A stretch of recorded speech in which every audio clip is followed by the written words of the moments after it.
All right, so my camera ran out of space, but so then you pick 4 independent variables, and these 4 independent variables are what you think cause changes in your dependent variable.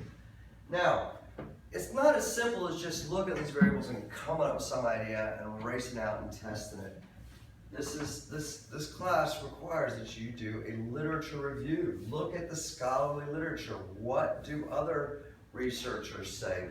Find out what past research suggests explains authoritarian tendencies in people, or what causes some people to vote and other people not to vote. Explain why some people are in support of gun control and other people not in support of gun control. Why some people believe the federal government's too big, and why other people have no problem with the size of the federal government.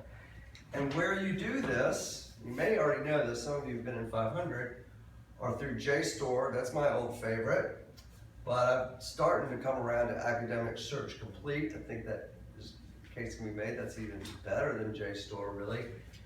And another way that's not through our library is through the SSRN website. So I'm going to email you this little slide I have here, but you can click JSTOR and look on here and look up, I don't know, well actually before I got here to save on time, I looked up party identification.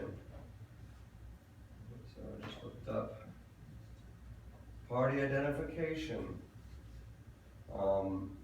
and go back one more, and I'll restrict it to political science because I'm not really caring what performing arts or philosophy says about it. We're sticking to political science. Maybe, might be public opinion might be one, and just stick to articles, and you do search, which I already did, and these are all studies.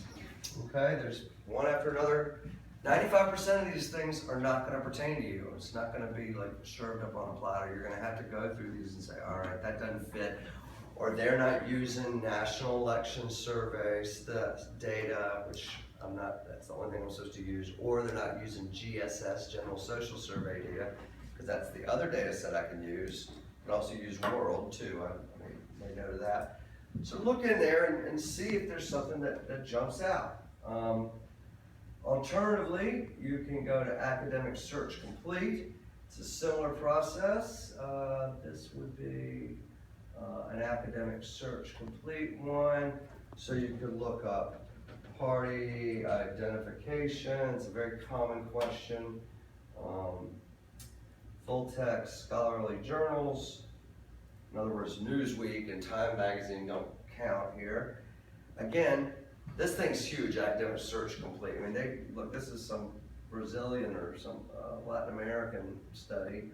I guess it's not Brazilian, it's Spanish, but they got all kinds of stuff. Here's Khyber, I don't even know what that is, all right?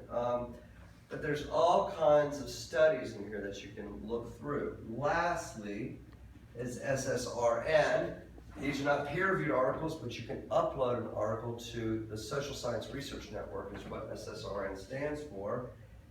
And you can look it up like that.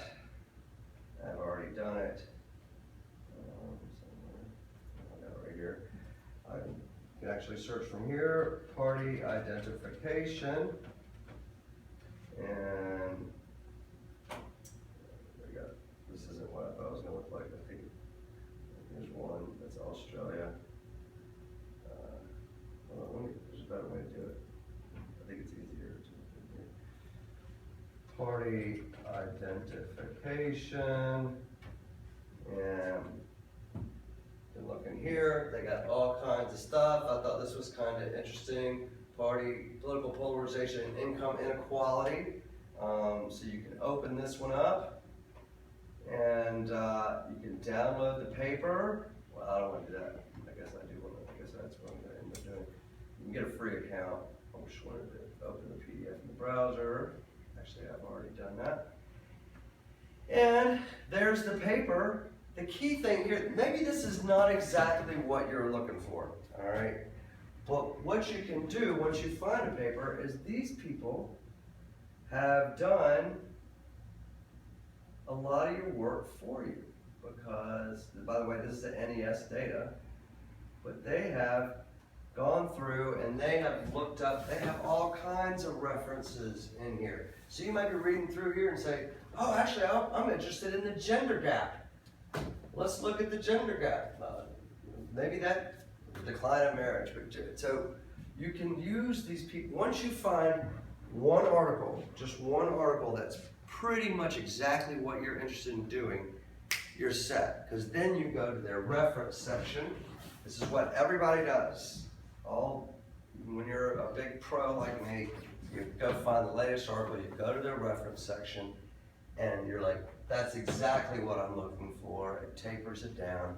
You find that article, use their reference section. You can get more and more precise. You might have a question you're asking. I want you to do a question that you're going to be able to find literature review on. So it's just an intro class. But all of that's right there. And I explained that here. You want to find articles that use GSS data or ANES data. This is an online class. I've restricted you for logistical reasons to only using GSS or ANES data. It's too hard for me to help you wherever you happen to be. So just do, you want to look at studies that have used GSS data or NES is what your book calls it, NES, American National Election Study, the National Election Study data. You want to be able to you want to be sure that you can test your hypothesis using one of those two data sets, and they're pretty exhaustive. I showed you the NES. The GSS is even bigger. That's more sociological stuff and less political stuff. There is some political stuff. How do you know where they got their data from? They'll say it in their article. They're required to say it in their article. A lot of times they'll say it in the abstract of the article, that summary at the very top.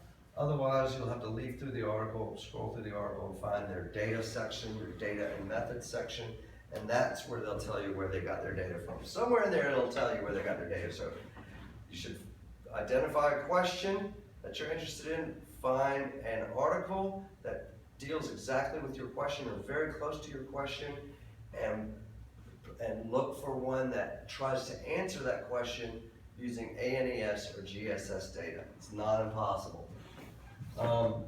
Those are two very popular data sets.